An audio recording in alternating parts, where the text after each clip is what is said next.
How y'all doing? If I was talking about in the sword and sorcery genre or in fantasy in general, what type of female heroine you would think of? You give some plenty of examples. Game of Thrones has its share, but going back in the past, like say the Pulp Fiction era, or what would you probably think? Say maybe Red Sonja. That's fair, but it's not not exactly from that time. That was derived from Robert Howard's character Sonia Rogan from Shadow Vulture. Maybe also one of his other characters, Agnes, which is very similar, but mostly from that one. But here's one that you probably interested in if you like that era of sword and sorcery, and C.L. Moore's Jirel of Joiry. This book right here is published by Ace Books. I think if I read the copyright 1970s, pretty good condition for that time.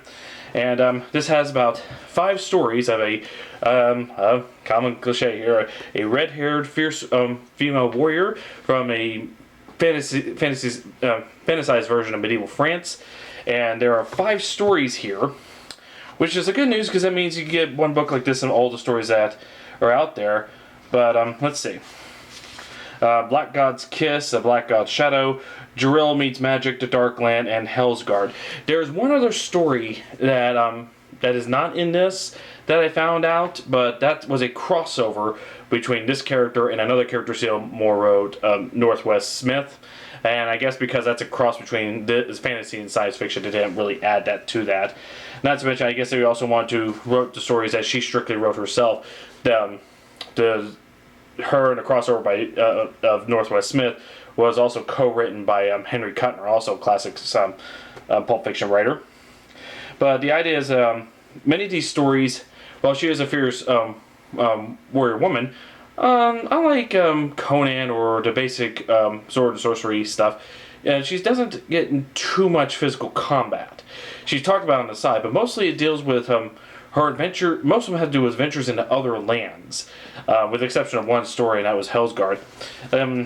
The first story, she gets her home gets captured by this one villain who takes advantage of her, tries to have her for herself, but feisty as all get out and angry, she tends to resist.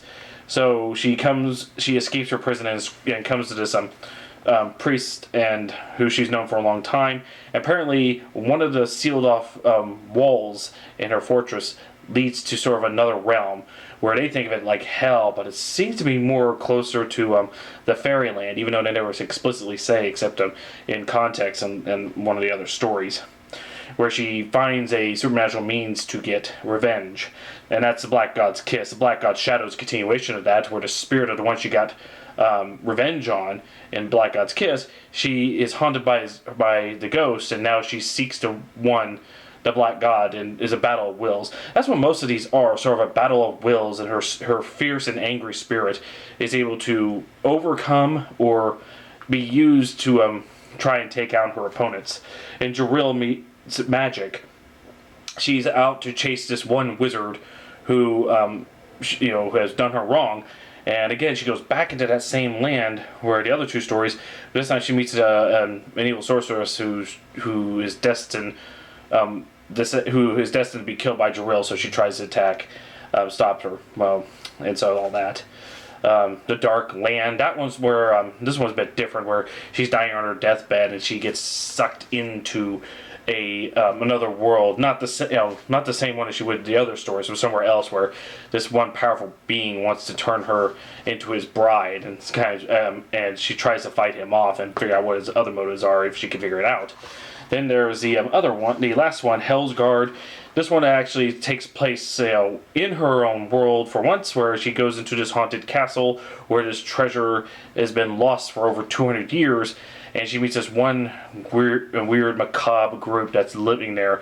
And so while she's searching for this treasure, and by the way, she's searching for the treasure to try as a means to pay for her men who were captured by this one greasy villain here. But while she's there, she meets this other macabre group of that's very unusual about them, and they want to know, are they after the treasure or after something else? So again, that's a quick introduction to each one of these stories. There isn't that many, but she's also considered by the very writers of the time. She knew many. Henry Kuttner, who she was married for till the time of his death.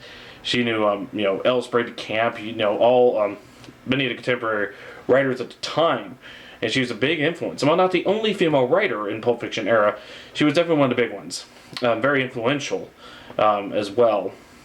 But if you do like the Pulp Fiction style stories and you want to meet more women into the genre, check this out. If you find this or the various paperbacks I've shown in the slideshow, what forms they take on them, I think you will find them very interesting. It's a good example of what Weird Tales had at the time. The stories published in this time were published between 1934 to 39, which is pretty much the height of the classic Weird Tales. So yes, give it a shot. Jirel of Joiry, however you can, used bookstores, Amazon, whatever. I picked this up at a used bookstore up in Oklahoma City, 30 pen books, something like that. But can't go wrong with that. Good place to look for such things. So yes, go ahead, pick up a copy of this, add this to your classic Pulp Fiction Writers Sword and Sorcery collection. You all have a nice day.